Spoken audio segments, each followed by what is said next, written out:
Hey guys, welcome back to my channel. So আজি আইছো অলপ নদী সাইডে দুটামান শট লম বুলি ভাবিছো. So stay tuned to my video.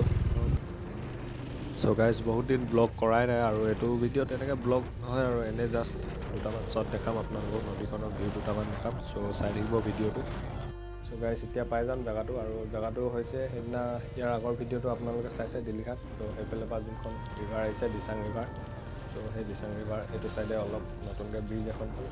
তাৰ ব্ৰিজতে যাম ব্ৰিজৰ ওপৰপা দুটামান শট লম তো সেইকিটা দেখাইছো অলপ পাছত আৰু কি হ'ল বহুত দিন ব্লগ বনাবলৈ বেলেগ জায়গাত যোৱা নাই নামৰূপতে অলপ নামৰূপৰ ওচৰ জায়গাবিলাকতে ঘূৰি ফুৰিছো তো চাওঁ যেতিয়া ফ্ৰী হওঁ তেতিয়া যাম আৰু বেলেগ জায়গা তো এতিয়া মই শট দুটামান লম আপোনালোকে চাই থাকিব ভিডিওটো তো গাইজ ইয়াতে দুটামান শট ললো আপোনালোকক দেখাই আছো চাই থাকিব ভিডিওটো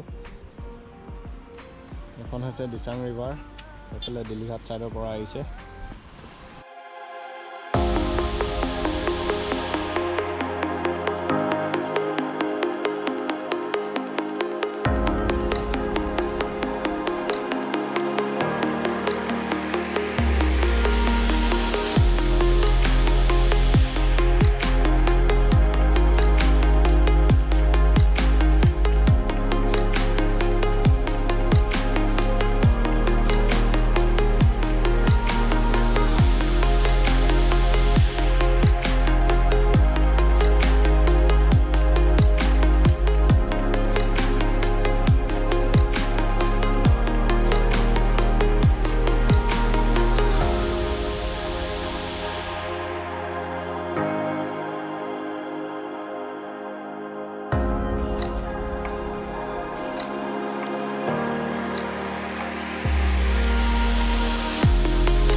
So guys, আজি এনে এফালে নদীৰ সাইডত আহিলো অলপ ফটো শটো ক্লিক কৰিম বুলি সো শট দুটা চাই ভালে পালে চাগে সো আজি ব্লগটো ইমানে যদি ভাল পালে চাই লাইক কৰিব যদি কোনোবা নতুন তেন্তে সাবস্ক্ৰাইব কৰিব আকৌ এটা নতুন ব্লগত লগ পাম আৰু এনেকৈ ভিডিঅ'বিলাক দেখা পাই থাকিব মোৰ ব্লগত সো আজিলৈ bye bye and thank you for ৱাচিং